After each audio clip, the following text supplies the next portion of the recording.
Welcome, everyone. You're listening to the ImPerfect Podcast. I'm Kathy. And I'm Kennedy. Join us on this week's episode as we discuss intriguing topics and people of interest that will inspire us to explore all of the unique pieces of ourselves. We are all imperfectly perfect. We're glad you're here.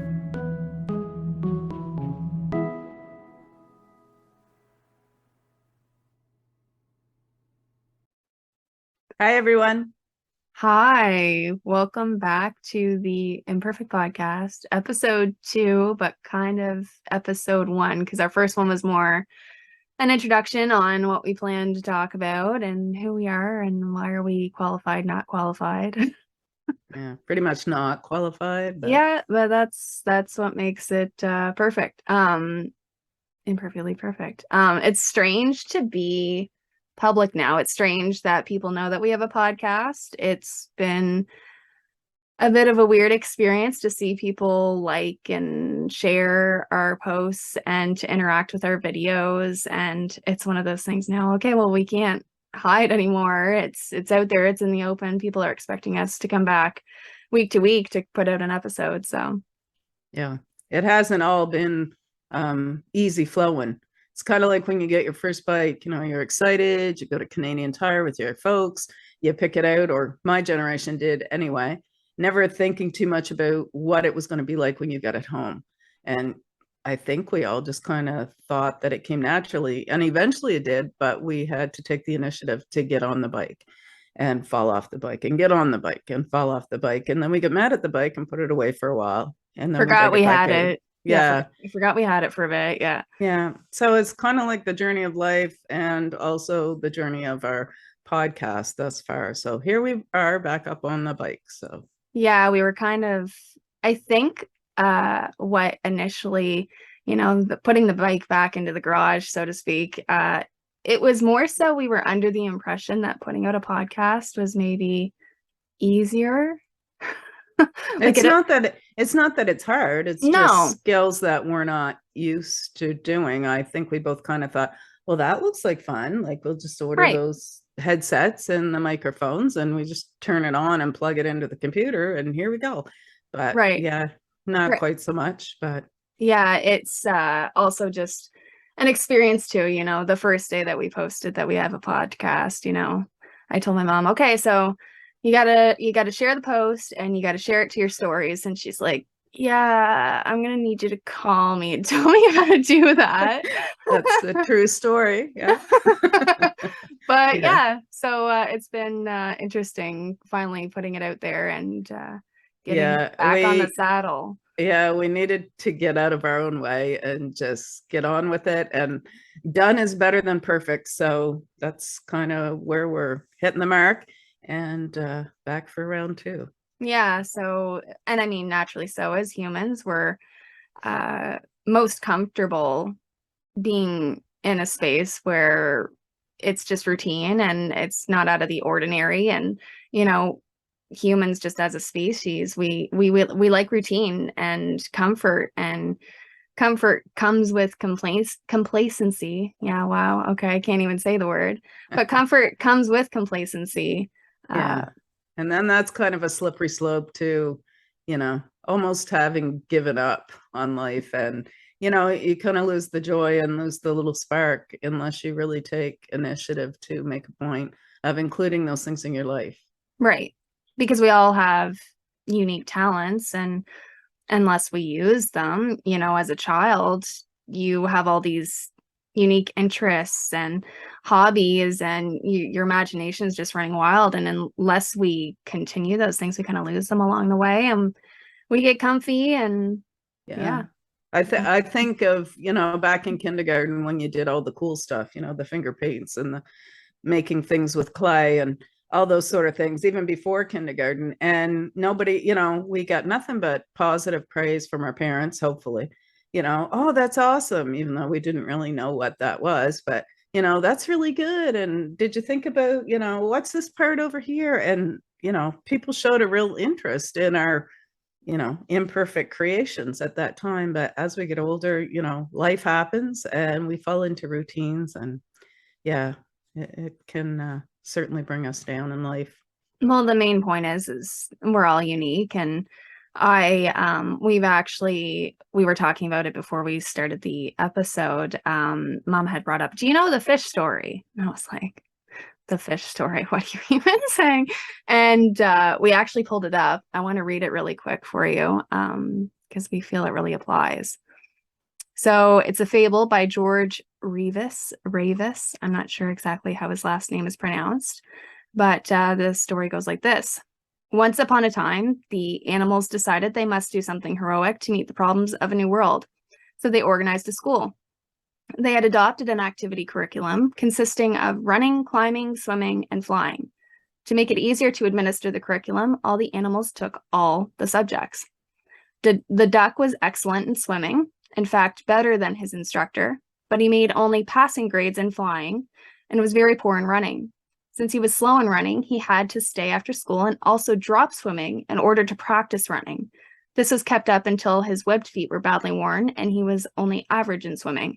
But average was acceptable in school, so nobody worried about that except the duck. The rabbit started at the top of the class in running, but had a nervous breakdown because of so much makeup work and swimming. The squirrel was excellent in climbing until he developed frustration in the flying class, where his teacher made him start from the ground up instead of the treetop down. He also developed a Charlie horse from overexertion and then got a C in climbing and D in running. The eagle was a problem child and was disciplined severely. In the climbing class, he beat all the others to the top of the tree, but insisted on using his own way to get there. At the end of the year, an abnormal eel that could swim exceedingly well and also run, climb, and fly a little had the highest average and was valedictorian. The prairie dog stayed out of school and fought the tax levy because the administration would not add digging and burrowing to the curriculum. They apprenticed their children to a badger and later joined the groundhogs and gophers to start a successful private school. Does this fable have a moral? Yeah, I'd say it sure does. Yeah, and I mean, right from the get-go, I'm sure everybody could kind of tell where we were getting with that. Yeah, square peg, round hole. Yeah. I thought you said square peg, round hole. Square peg, not pig. Yeah. But yeah, just to the point that the duck can't fly necessarily well, but he can swim really, really well, and all the other examples. So why are we beating ourselves down so hard if I tried to fix a car today, I would not be the best at it, but ask me to crochet a dishcloth and I could have that done by the end of the day for you. So we all have our talents and we all have our strengths and weaknesses, and we need to play to those and at least give ourselves the chance and the ability to use those skills. That's right. Being real and vulnerable is quite difficult. I found that out this week when I was subjected to making TikToks, which I don't understand at all, but I was instructed by my beautiful daughter that this is what we're doing. My other younger daughter is mortified, but that's okay. Yeah. Because, that was a stretch for me. A lot of my life, I didn't think about doing things like that, putting myself out there, and then you have all the, like, after it's recorded and you think you did pretty good. And then you watch it and you're like, do I really look like that? And yeah, what did I just do with my face there? Like, not to mention, just on the topic of TikTok, any of the younger listeners would understand that the older folk would not quite understand, well, why are we using this audio for this? It doesn't apply here. I don't understand. Just go with it. It's a trend and you just got to do it. But it was actually a lot of fun. And once I subjected to the fact of being humiliated, willingly, I guess, we had a lot of fun with it. We really did. Right. And until she did it, she couldn't properly judge the experience until she was in it. And by the end of it, oh yeah, that was kind of fun. I mean, Mom's kind of, oh my gosh, I can't believe I did that now. But it was an experience and we had a great time. We laughed.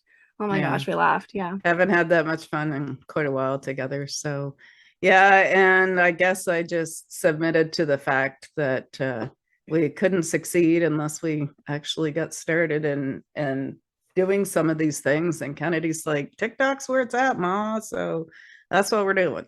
That's what we're doing.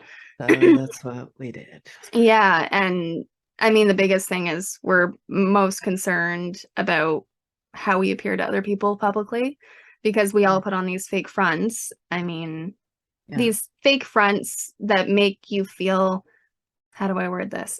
You see other people having these perfect looking families, these perfect Instagram, Facebook pages, TikToks, and oh my gosh. And then you look at yourself and you think your life is awful. Yeah. So then you I'm put on a such fake failure. front. And then you put on a fake front, and everybody thinks that nobody's failing in life, but we're all sitting back going, okay. Yeah, they had a picnic on the beach, and it looks like their family gets along well, so maybe I should do that. But you know, it's not a one size fits all, and if you put it into perspective of like, yeah, sometimes you just post pictures because you had a good weekend or whatever, but I do have to agree with Kennedy, and I think all our viewers would as well.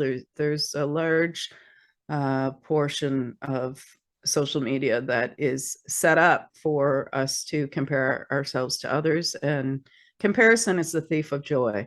You know, if you're going to try to be like whoever that you're watching on there and saying, oh, I didn't do the picnic with my kids, that makes me a failure, or I'm not as skinny as that girl, or I can't do that dance on TikTok. Right. But really, when I look back at it, like during the pandemic, I'm sure you'll all know what I'm talking about. I can't think of the name of the song right now, but it started out with the video. It's The Weekend. I can't think of the name of the song, but everyone will know what we're talking about. With the dad, and you know, and the kids are trying to get him up and doing it, and he's in his bathrobe, and he's, you know, got his slippers on. Yeah, but it's pathetic, but that was a highlight of my whole pandemic experience. Like, even now when I hear the song on the radio, yes, it's well been overplayed long ago, but it takes me right back there. And I think of that guy and how much fun they were having. It was, and unless he got over the fact that I'm getting older, I can't move like I used to, but hey, my grandson or whoever it was with him is saying this will be fun to do, so let's do it. And unless he did it, I mean, he impacted your life, and who knows where he lives. Yeah. And those kids will have that forever. I mean, I'm sure they'll never forget that experience. Yeah. So but cool. Everyone struggles with their image and their appearance, and oh, I don't want to do that because, you know, it could come off such a way to somebody else, or I don't want to put myself out there because that would be embarrassing, and I look like an idiot, or I'm too fat, or I can't figure out the dance move exactly right, or you know, whatever it is. But I think we all have a part to play here. We just need to find our own individual parts and share them with the world, like that guy did. Highlight of the pandemic. Right. Well, yeah. And we have to stop fooling ourselves that nobody else is struggling. I mean, before we started recording this, we discussed for not just a few minutes, several hours about what we would talk about on this episode. And we're playing it off so cool. Like, we had lots of great ideas, but we had to, you know, minimize what was going to go in this episode, what would be more better suited to another episode. And as time ticks on, you're going, are we going to get this done tonight? Because, you know, this is our last chance before we're supposed to put it out, because you're busy tomorrow and I'm busy the next day, and you know, we got stuff going on. So well, we all have our things. You know, for me it's perfectionism. You know, before we hit record, I was like, Mom, the canvas isn't centered. You better fix that. And you know, Mom's anxious about the TikToks and what are we all gonna think? And you know, so we all struggle. It's not like we came together and went, I just had this on air sign kicking around. No, we bought it, we held on to it for many months, and we just it was a seed in our minds, and we took steps to get there. That's what I was trying to say. But we play the what if game what if someone says this? What if I'm talked about behind my back? What if it goes wrong? What if I fail? What if nobody listens? What if nobody shares? What if somebody, a troll comes out and starts giving us a hard time? What if, I don't Yeah. know. Yeah, there's all these roadblocks, and what's the excuse today, and why are we stalling? And oh, I'll start the diet tomorrow, or oh, I'll do the podcast next week, or you've got to get started. That's the main point. It is. And it's hard to get started. Procrastination is a wonderful tool when used incorrectly. Yeah.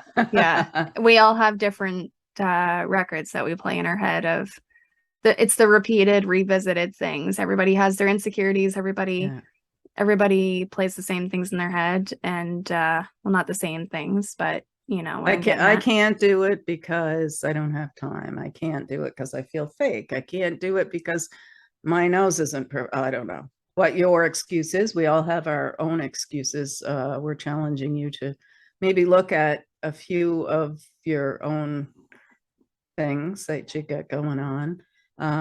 Also, often we block ourselves on the possibility of making a wrong choice by inactivity.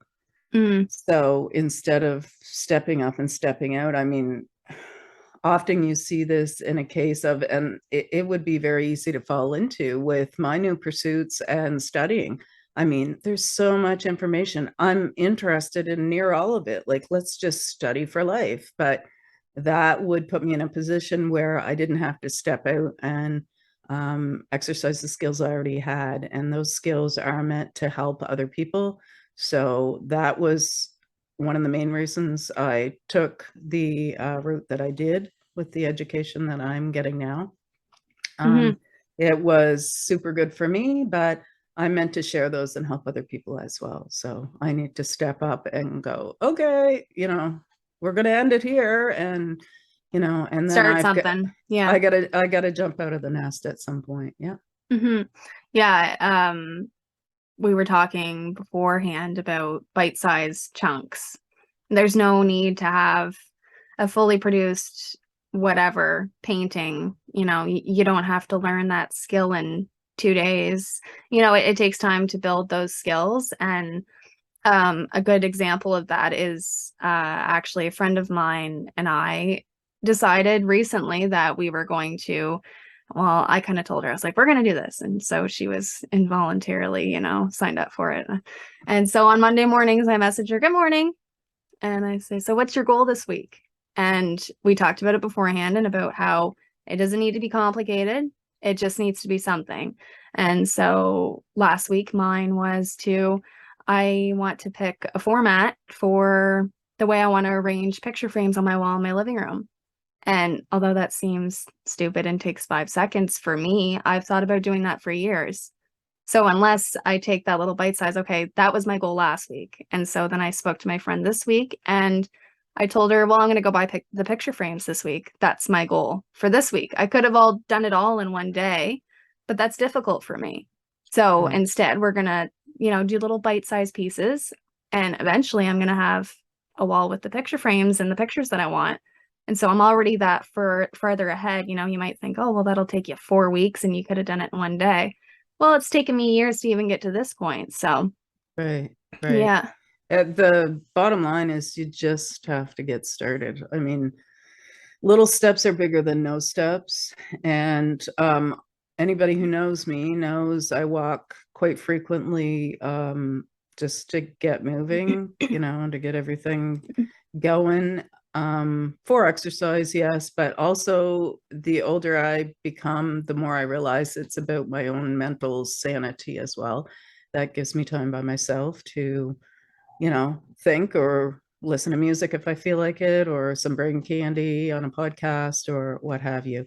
So I've actually had people in my life say, like, why are you walking all the time? And, you'd probably lose more weight if you went to the gym. Yeah, if I went to the gym. That's not something I'm prepared for yet. It's not where my mindset is yet. So I'm going to do the walks for now. And yeah, it might be slow and steady, and I'm not losing 20 pounds a week or anything, but I bet you I'm, doing laps over anybody who's sitting at home on the couch. So, it's you just got to get going, get started, baby steps. Well, that makes me think of the Walt Disney story too. I read or heard or watched somewhere that he was in a helicopter or something, and he was flying over the area that would soon be Walt Disney World, and oh yeah, and excuse me, this ride will go here and this will be over here, and people thought he was crazy. Well, you can't build an amusement park here. It's not set up like that. And you were telling me too that he used to have conversations with people, and if they didn't see the vision, if they didn't believe in the vision, they could exit stage left. We don't need you here. I don't know if that's an accurate statement, but I had heard that along the way, that if they didn't share his vision, then, maybe we'll put you somewhere else for now, because he needed people on his team that were working with him. Yeah. And that's a whole other topic in itself, is people in your corner and people that are rooting for you and wanting success for you. So yeah. And really, when you think about it, like back to the Walt Disney thing for a minute, he was just a guy. Yeah, a nobody. And he had vision, and he took a step. And we don't know what his first steps were. It probably wasn't going up in the airplane or the helicopter and choosing a piece of land right off the bat. Like, I'm willing to bet he thought long and hard before he made that purchase. But, again, he just had to step out, and huge risk there. Like, I mean, he built on swampland, I believe, and everyone thought he was crazy. Not to mention, sorry. I was just going to say, there's lots of examples out there of similar stories. And Disney. Not to mention, one of the funniest stories that came out of it was, and again, there's no straight line. Everybody has failures. There's, you figure things out along the way, and oh, that didn't work out so well. When he first opened his park, they had laid the cement the night before, and the benches out on the park melted into the cement, and people walked into the park that morning and their feet were sticking to the cement. Ooh. So of all people, Walt Disney didn't have it all figured out either. He didn't plan that one out at all, but he got started, and he had a dream, and he got there, and look at it now. If he could see what it is today. Yeah. Yeah, he had such an influence on so many people. Yeah, it's true. And again, the theme that runs through this is just step out, get started. If you have an interest that, maybe you used to like to finger paint when you were a kid and it kind of seems below you now, I don't know, like maybe stop in at the dollar store and give yourself an hour to just frig around. And supposing you put it in the garbage when you're done, like no skin off your back, really. $10, whatever. Yeah. You had mentioned as well, I just have here that we had one quote that we wanted to share about Jim Carrey. We felt it was very relevant, or his story. Yeah, I'm just calling it up here now. So, this is a quote from Jim Carrey. I'm going to read it. My father could have been a great comedian, but he didn't believe that it was possible for him. So he made a conservative choice. Instead, he got a safe job as an accountant. When I was 12 years old, he was let go from that safe job, and our family had to do whatever we could to survive. I learned many great lessons from my father, not the least of which was that you can fail at what you don't want, so you might as well take the chance on doing what you love. So we challenge you this week to bite-sized pieces. Just think about some things that maybe you used to do when you were younger that you enjoyed. Maybe some things that you see other people doing now that kind of pique your interest. If it seems overwhelming to you, I don't have the pieces that I need, I don't have the skill, I don't know how to do that, I don't have the time. Perhaps you could start with saying, I'm interested in acrylic painting, but I haven't, bought my supplies yet. By putting yet at the end of the sentence, it clearly defines your intention. Mhm. that you just haven't Gotten there yet, gotten there yet. but you will. Yeah. And so as long as that doesn't become the lifelong, excuse, for lack of a better term, then that can be quite useful to take some pressure off yourself, to, be kind with yourself, that just because you didn't get it done this Saturday and that was your only time, like, just Right. chill out a little bit. And it doesn't have to be complicated to get started either. Really, you don't have to overcomplicate it, even though we naturally like to do that. I'm like that. If you're interested in finding out about something, the first step is look up a YouTube video. What's this all about? Who cares? Listen to a podcast on a specialist, or it doesn't have to be complicated. You can multitask, take a shower and turn on a video and learn about it. And oh, never mind, I'm not interested, but you have to get started. Yeah. What would you do if money and time and resources weren't an issue for you? Because often we do that. I can't because XXXXX. We all have our own lists. What if those excuses weren't there? What would you do? Mm-hmm. And on that, we will see you next Monday. Thanks for tuning in again, and we'll be chatting soon. Yeah. Bye. If you or someone you know has a unique story to tell, we'd love to hear from you. Email us at theimperfectpodcast@outlook.com. For more information and how to connect with us on social media, you can visit us at our website, theimperfectpodcast.ca. And from whichever platform you are listening to this episode, be sure to like, share, and leave us a review. We would really appreciate your feedback.